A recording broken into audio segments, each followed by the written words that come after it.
झारखंड विधानसभा चुनाव का अब 1 घंटे के अंदर ही चुनाव प्रचार की समाप्ति होगी। ऐसे में अब सभी नेता और कार्यकर्ता बूथ मैनेजमेंट पर लग गए हैं। उससे पहले झारखंड में एक नई राजनीति देखने को फिर से मिल रही है, जहां एक तरफ महागठबंधन एक बार फिर से सत्ता में आने की कोशिश कर रहे हैं, वहीं दूसरी तरफ बीजेपी जोड़ तोड़ की राजनीति करते हुए नजर आ रही है।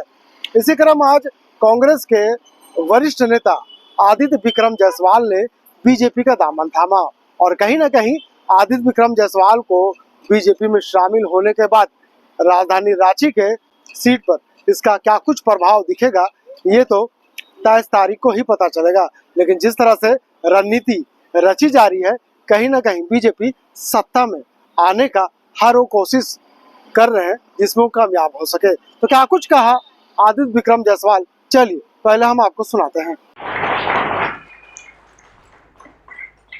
बहुत ही भावुक पल मेरे। आज हम लोग छोड़ के जो 5 पीढ़ी से देश की सेवा हम लोगों ने किया, आज उसको छोड़ के हम लोग यहाँ पे आए, झारखंड के हित के लिए आए। मैं लोगों से विनती करूंगा, झारखंड के लोगों से विनती करूंगा कि आप लोग सोच के मतदान करिए, भारतीय जनता पार्टी की सरकार बनाइए। युवाओं के साथ खिलवाड़ नहीं होना चाहिए, महिला राइट के लिए खिलवाड़ नहीं होना चाहिए, ट्राइबल राइट्स के लिए खिलवाड़ नहीं होना चाहिए, व्यापारियों के हित के लिए काम होना चाहिए। और मैं आप लोगों का, जितने भी मीडिया के साथी हैं, हमेशा आप लोग साथ दिए और मैं धन्यवाद करता हूँ रविंद्र राय जी का भी। मैं क्षमा चाहता हूँ, आज बहुत ही भावुक दिन है मेरे लिए। मेरे पूर्वजों ने देश की सेवा की,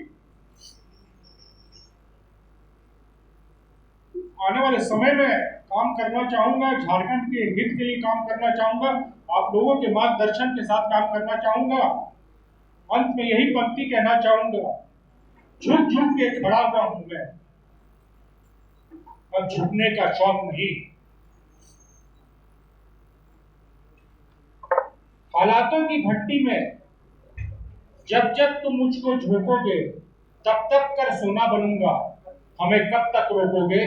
तो यह है भारतीय जनता पार्टी और झारखंड के लोगों के लिए,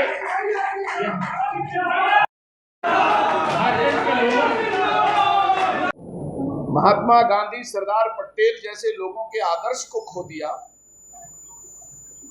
और आज जो लोगों के मन में झिझक थी कि हम कांग्रेस में रहे हैं कैसे छोड़ें, उनके इस पथ से विचलित होने का जो कांग्रेस का लगातार इतिहास बन रहा है, जो उसके कदम बढ़ रहे हैं, जिसमें वो झारखंड मुक्ति मोर्चा जैसे अलगाववादी राजनीति करने वाली राजनीतिक पार्टी की पिछलग्गू बन गई, देशद्रोही राजनीति का इतिहास रखने वाले कम्युनिस्टों के अनुयायी बन गई, क्षेत्रीय दल जो जातिवाद का जहर बोती है, ऐसे राष्ट्रीय जनता दल जैसे लोगों के सहकर्मी बन गई। तो बहुत स्वाभाविक है कांग्रेस में वो तत्व जो आज भी अपने पुराने बैनर के तहत संकोच से अपने राष्ट्रीय भाव को दबा करके भी वहां पर पड़े थे, वो अब बीजेपी में आ रहे हैं। आज आदित्य भाई ने भारतीय जनता पार्टी का दामन थामा है, उनके साथ उनके सहयोगी मित्रगण हैं।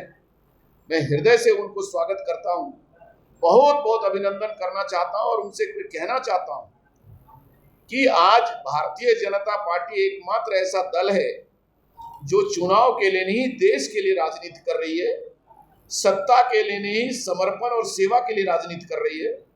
भारत की संस्कृति, भारत के धर्म और भारतीय दर्शन को रक्षा करने के लिए चुनाव लड़ रही है।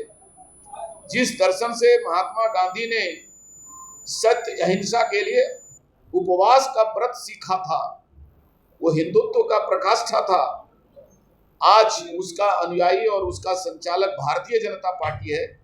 इसलिए आदित्य भाई, मैं फिर से एक बार आपको कहना चाहूंगा आत्मसंतोष का भाव आपको भारतीय जनता पार्टी में मिलेगा और आप ये महसूस करेंगे यह पार्टी नहीं है, परिवार है।